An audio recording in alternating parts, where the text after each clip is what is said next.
함께 읽습니다. 주께서 택하신 백성 가운데 있나이다. 그들은 큰 백성이라 수요가 많아서 셀 수도 없고 기록할 수도 없사오니 누가 주의 이 많은 백성을 재판할 수 있사오리이까. 듣는 마음을 종에게 주사 주의 백성을 재판하여 선악을 분별하게 하옵소서. 오늘 본문은 솔로몬 왕이 된 후에 이 솔로몬이 어떻게 나라를 다스렸는지를 잘 볼 수 있는 말씀입니다. 솔로몬은 하나님을 사랑하기는 했지만 온전히 하나님만 의식하지 않았음을 전반절에 볼 수 있습니다. 자신의 부족함을 알기에 그는 듣는 마음을 구했습니다. 주의 깊게 살펴볼 내용을 중심으로 해서 말씀을 묵상해 보도록 하겠습니다. 내용 관찰 1번입니다. 솔로몬은 하나님 앞에서 자신을 어떻게 고백합니까? 오늘 보면 7절을 보겠습니다.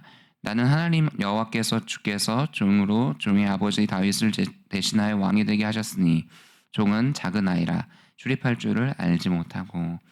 솔로몬이 말한 이 작은 아이라는 말은 실제적으로 나이가 적음을 의미하기보다는 자신이 왕이라는 사명을 감당하기에 경험과 능력이 부족한 것을 일컬어 말하고 있습니다. 하지만 오늘 본문 1절을 보면 솔로몬은 애굽의 왕 바로와 더불어 혼인 관계를 맺습니다. 그리고 그의 딸을 맞아들이죠. 그는 정치적인 방법은 잘 알고 있었지만 하나님의 백성을 어떻게 인도해야 할지는 잘 알지 못했기에 오늘 본문과 같은 기도를 하고 있는 것입니다. 내용 관찰 2번입니다. 하나님께서 꿈에 나타나시자 솔로몬은 무엇을 구합니까? 기브온에서 밤에 여호와께서 솔로몬에게 나타나셔서 물으십니다. 내가 너에게 무엇을 줄고 너는 구하라. 솔로몬은 부나 장수나 원수의 생명을 구하지 않았습니다. 왕이 된 그는 자신에게 맡겨진 수많은 백성들을 바라보면서 자신이 얼마나 부족한 사람인지를 고백하는 것이죠. 나는 작은 아이라 라고 고백하며 자기는 출입할 줄을 알지 못한다 라고 말합니다. 그래서 그는 하나님께 듣는 마음을 구합니다. 왜 듣는 마음이 필요합니까? 하나님의 백성을 재판하고 선악을 분별하기 위해서입니다.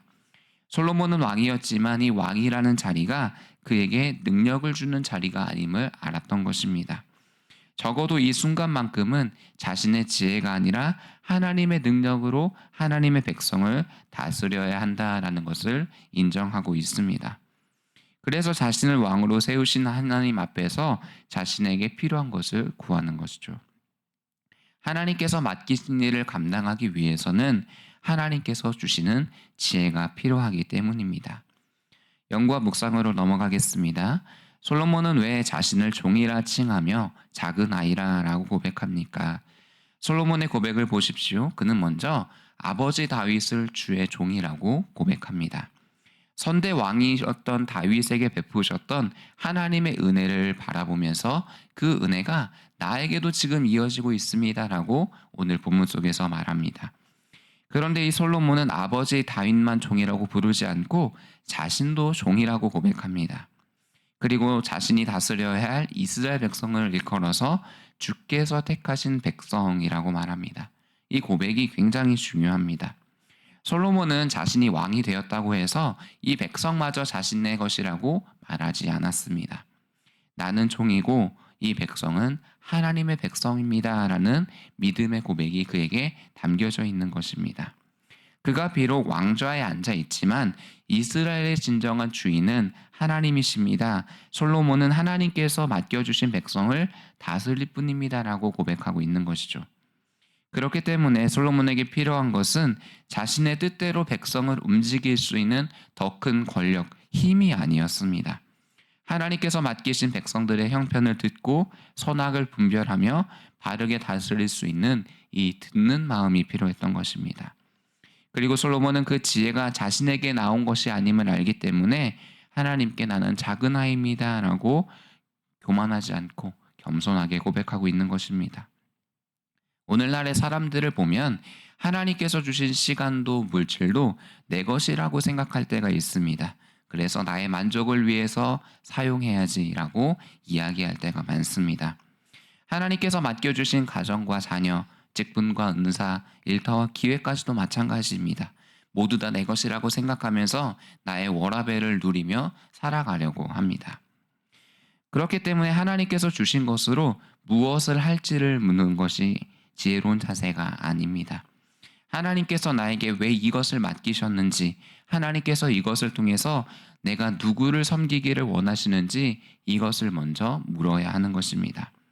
하나님의 자녀들은 하나님께서 맡기신 것들을 내 뜻대로 사용하는 주인이 아닙니다. 청지기임을 기억해야 합니다. 하나님의 뜻을 따라서 충성스럽게 관리하고 섬기는 이 청지기의 모습이 우리 가운데 나타날 줄 믿습니다. 느낄 점입니다. 하나님께서 맡기신 사명을 감당하기 위해 작은 아이처럼 겸손하게 구하는 솔로몬을 보며 무엇을 느낍니까? 우리는 피조물이며 하나님은 창조주이십니다. 그렇기 때문에 하나님께서 맡겨주신 이 사명이 점점 커져갈수록 내가 아니라 오히려 하나님께서 점점 드러나셔야 합니다. 솔로몬은 다윗의 뒤를 이어서 왕이 되었다고 해서 이제 내가 할 수 있습니다. 하나님 내가 다 하겠습니다. 라고 말하지 않았습니다. 오히려 하나님 앞에서 자신을 작은 아이라고 고백하며 자기에게 맡겨진 것이 너무나도 큰데 나는 그것을 감당할 수가 없습니다. 라고 고백하고 솔직하게 인정했습니다. 작은 아이를 보십시오. 아이는 혼자 할 수 없기 때문에 부모를 의지하고 그리고 부모의 목소리에 귀를 기울입니다. 그런데 점점 자라가면서 흔히 말하는 사춘기가 찾아오면 나의 생각과 주장이 강해지기 시작합니다. 어느 순간 부모의 목소리보다 내 안의 목소리, 나는 할 수 있다, 나는 이렇게 생각하는데 라는 소리가 커지기 시작합니다. 우리의 신앙도 그럴 수 있습니다. 처음에는 하나님 어떻게 해야 합니까? 어떻게 섬겨야 합니까? 라고 묻지만 어느 순간 하나님께 묻기보다는 내가 결정합니다. 처음에는 하나님의 말씀을 듣고 싶어 했는데 경험이 쌓이고 아는 것이 많다 보니까 하나님의 말씀보다 내 판단을 더 신뢰할 때가 있습니다. 그래서 본문에서 우리에게 듣는 마음에 집중하게 합니다. 내 생각으로 마음이 가득 차 있으면 다른 사람의 말조차 들어오지 않게 되는 것입니다. 그의 말은 조언이 아니라 소음처럼 들리기 시작하죠. 솔로몬은 더 많은 것을 갖게 해달라라고 구하는 것이 아니라 하나님 들을 수 있게 해주십시오라고 구했습니다. 결단과 적용으로 나아가겠습니다. 최근 내가 교만해져 하나님께서 주신 사명을 제대로 감당하지 못한 적은 언제입니까? 교만은 단지 내가 잘났다고 생각하는 것만이 아니라 모든 것을 나 중심으로 바라볼 때 교만이 나타나게 되어 있습니다. 하나님께서 나에게 주신 것, 맡기신 것 외에 나의 형편과 어려움과 모든 판단을 나 중심적으로 생각할 때 결국은 사명을 제대로 감당하지 못하게 되어 있습니다. 그럴 때일수록 우리의 시선은 오히려 하나님께로 돌려야 합니다. 그렇다면 하나님께서 맡기신 일을 겸손하게 감당하기 위해서 오늘 무엇을 실천하면 좋겠습니까? 오늘 하루 하나님께서 나에게 맡기신 자리를 점검해 보는 것은 어떨까요? 가정에서의 자리, 일터에서의 자리, 교회에서의 자리를 돌아보는 것입니다. 과연 그 자리를 섬길 때 내가 하나님이 원하시는 대로 섬겼는지 아니면 나의 욕심이 조금이라도 들어갔는지를 솔직하게 솔로몬처럼 고백해 보는 것이죠. 오늘 하루 그 자리를 하나님께 내어드릴 수 있는 복된 성도님들이 되시기를 축복합니다. 하나님께서 맡기신 것을 충성되이 감당하는 청지기들이 되어주시기를 간절히 기도합니다.